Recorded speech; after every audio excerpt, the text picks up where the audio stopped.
Hola, soy Chris Barnes. Bienvenidos a The Network, donde conectamos con varios invitados que nos ayudan a llegar al fondo de las cuestiones. Pero cuidado, tienen que responder en 25 segundos o menos. Vamos a ver nuestro tema de hoy ahora. Croacia ha tenido que recorrer un camino largo y difícil para poder formar parte de la Unión Europea, y lo hace después de una década de negociaciones, de años de reformas y después de haber detenido a presuntos criminales de guerra. En julio pasa a ser el Estado miembro número 28 y la atención ahora se centra en los otros países que también quieren formar parte del bloque. Pero ¿cuánto tiempo tendrán que esperar? En 2004 se unieron 10 y se empezó a hablar de la fatiga de la ampliación. Solo en Croacia la Unión Europea ha invertido 1.000 millones de euros desde 2007 para financiar proyectos. En medio de fuertes medidas de austeridad, los líderes europeos tienen que justificar las ayudas financieras destinadas a los países candidatos, a pesar de que en los Balcanes el atractivo de la Unión Europea ha servido como garantía de paz. ¿Qué tamaño debería tener la Unión Europea? ¿Qué posibilidad tiene Turquía de unirse cuando la rebelión popular ha puesto a prueba el compromiso del gobierno de democratizar la sociedad? Nos acompañan en esta edición de The Network, aquí en los estudios de Euronews en Bruselas, Stefan Füle, comisario europeo de Ampliación y Política de Vecindad.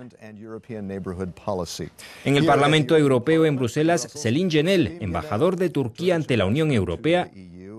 Y también desde el Parlamento Europeo, Duško Lopandić, embajador de Serbia ante la Unión Europea. Tenemos a 2 de los 5 países candidatos con nosotros. Vamos a empezar por una pregunta para todos, empezando por Stefan. 1.000 millones de euros para Croacia. ¿Cómo puede permitirse la Unión Europea seguir ampliándose y cómo se lo explica a los contribuyentes? Creo que es importante tener en cuenta el resultado. Después de invertir esos 1.000 millones, tenemos un país completamente preparado para convertirse en el Estado miembro número 28 para fortalecer la Unión Europea. Tengo que decir que ha sido una buena inversión. Selim, ¿está usted de acuerdo? Claro, la ampliación beneficia a todos, tanto al candidato como a la propia UE. Por eso pensamos que si Turquía se uniera sería un valor añadido para la Unión. Pensamos que tenemos mucho que dar y, por supuesto, mucho de lo que beneficiarnos también. Y ya nos beneficiamos mucho. Pero, un momento, Croacia tiene 4 millones de personas. ¿Cuántos tiene Turquía? ¿60? ¿Cómo explicar eso a los contribuyentes?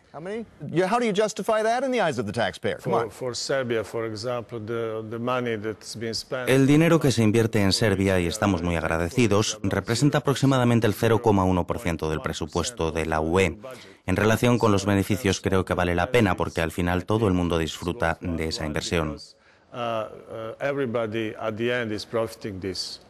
Muy bien, pero estamos en medio de una crisis económica y financiera aquí en Europa. Stefan, ¿cómo puede luchar contra esta fatiga de la ampliación, este cansancio en medio de esta crisis económica?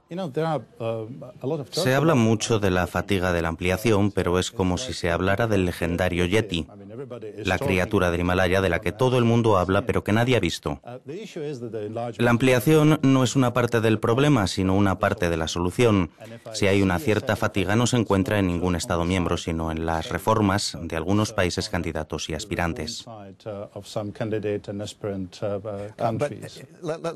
Pero me dirijo a Selim. Todavía estamos asimilando la gran ampliación de 2004.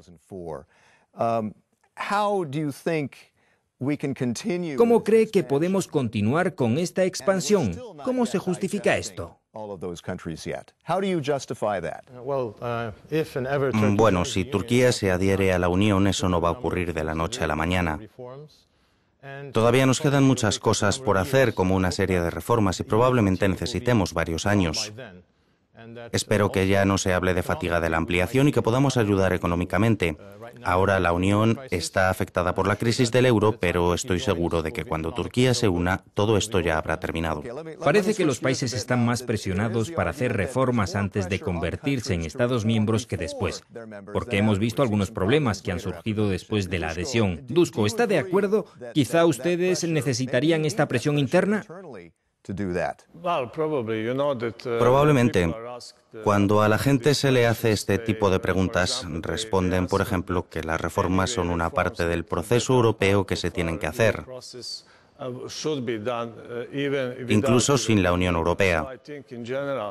Así que creo que en general las reformas sugeridas por Bruselas son aceptables para la población, pero hay algunas cosas que son difíciles de aplicar.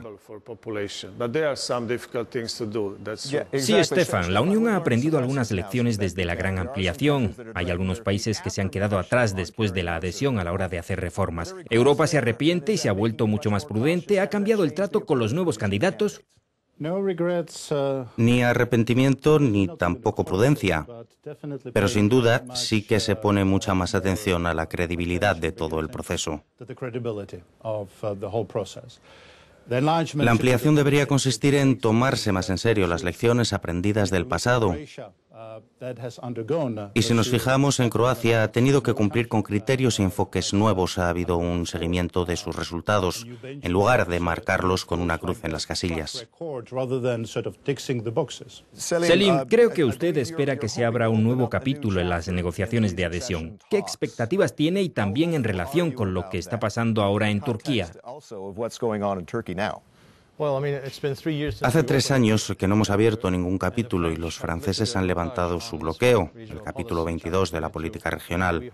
Ahora esperemos que las cosas vayan bien y que avancen sin contratiempos, que las cosas salgan según lo previsto. Bien, y Duško, ¿qué pasa con los puntos más delicados? Tensiones étnicas, corrupción, crimen organizado, reforma judicial. Hay que hacer frente a todo eso, como hacen los croatas. ¿Qué expectativas tiene? Ha habido muchas mejoras y grandes progresos en Serbia y en los Balcanes en los últimos 2 años, a pesar de las dificultades. Como sabes, Serbia es un país candidato desde hace 1 año. Miramos hacia el futuro y hemos preparado muchos temas para las negociaciones, incluido el más espinoso, el diálogo entre Belgrado y Pristina. Sí, Kosovo. Pero, Stefan, se trata de un gran problema que existe desde hace mucho tiempo. Serbia no solo ha cumplido con los criterios para la adhesión, sino que ha cumplido con la prioridad clave definida por la Comisión y los Estados miembros, que era normalizar y mejorar las relaciones entre Belgrado y Pristina. Se llegó a un acuerdo político el 19 de febrero. El proceso va a continuar con la aplicación de otras medidas, pero esos otros pasos se tienen que dar ya en el proceso de adhesión. Selim, tenemos que hablar de lo que algunos llaman la primavera turca. ¿Qué consecuencias puede tener en su proceso de adhesión? ¿Podría acelerarlo o impedirlo?